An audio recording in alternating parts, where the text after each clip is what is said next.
What is up, guys? Welcome to another episode of Journey into Wild. Today's deck is called Mighty Trees Druid.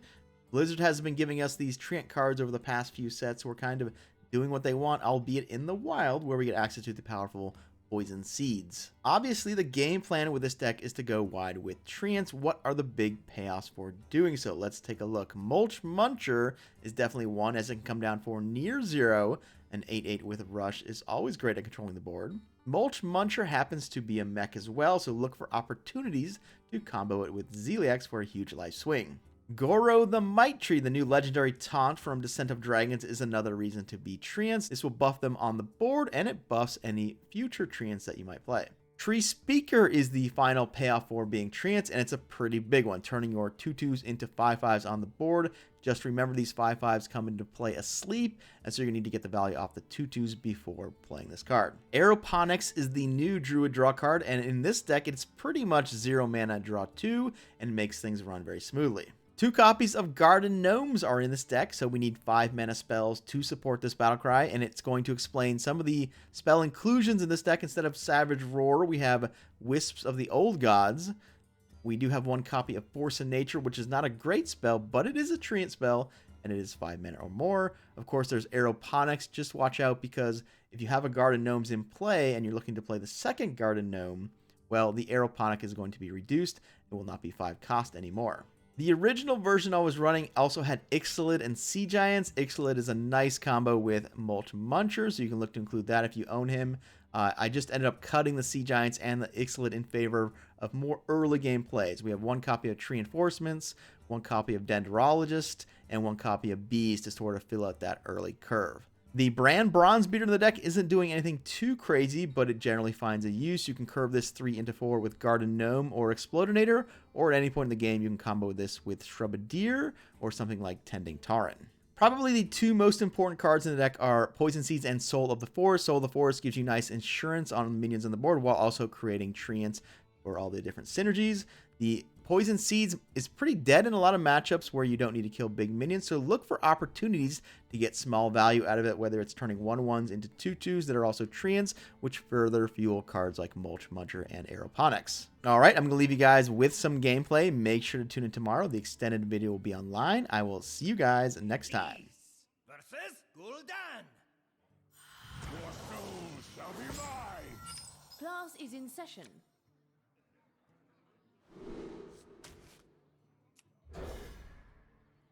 Mulch Muncher, we could have kept it, but I mean, ideally I get a 1-drop, right? No, trust me.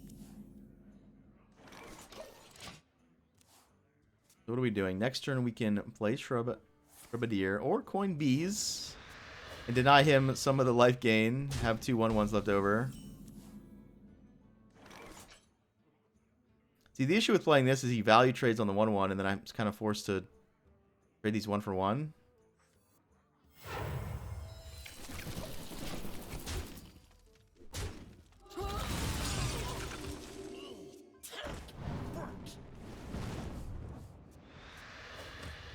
Without a Savage Roar card, we're a little bit not a great spot, right? Because, yeah, we can Tree Speaker, but then, you know, he plays Plague or Twisting or what have you.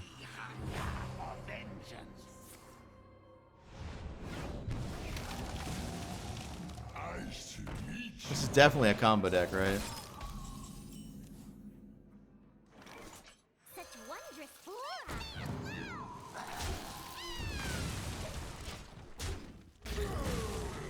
What I did notice last time we played this type of deck is that they didn't run Twisting. They just relied on Plague and a bunch of early minions.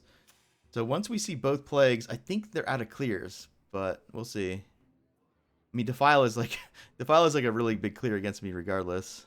But 2 Defiles, 2 Plagues. But if we can hit a Tree Speaker and make a bunch of 5/5s, I think it might work out.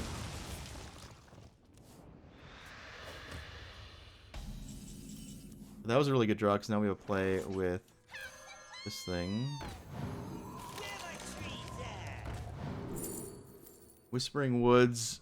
I don't have a Solar Forest, but I mean, he only has so many clears, right? Because we might be able to somehow play this and this in the same turn if we get another Treant. We lost our tree enforcements, which is not a big deal, right? Oh, you know what we do? I think we use this opportunity to do Poison Seed into this for 0, because Poison Seed I don't think we need this game.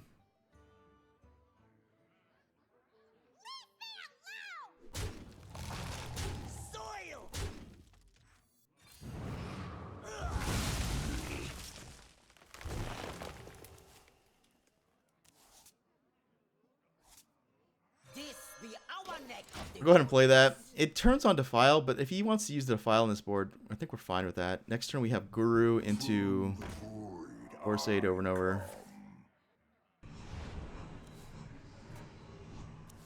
Maybe he's not a. I mean, he's probably a combo deck.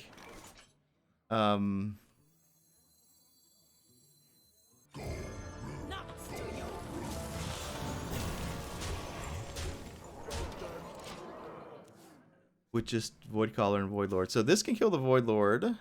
We do have to get through the taunts, which takes a while. Oh, he got wrecked. Alright, so you gotta figure out. Ooh, that's really bad for me, huh?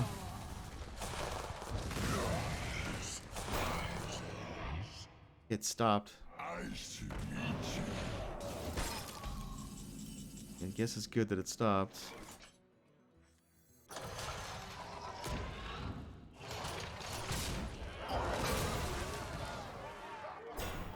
So we got Tending Tauren, make 2 Treants versus... Not terrible, because the Treants are 3/3s.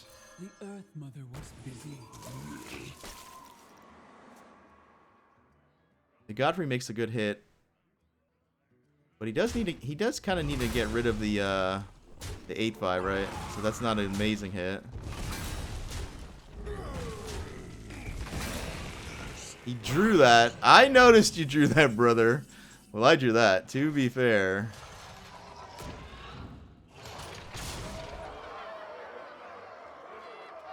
Back off.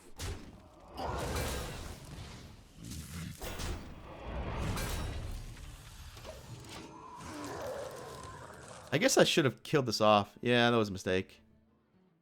Is it Defile? Like, he can set up Defile anyway, but...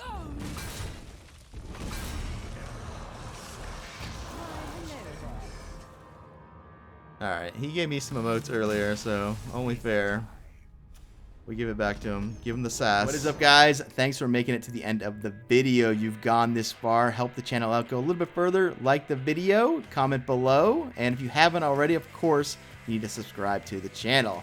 The extended gameplay video will be up tomorrow. I'll make sure to link it here once it is online. I'll see you guys next time.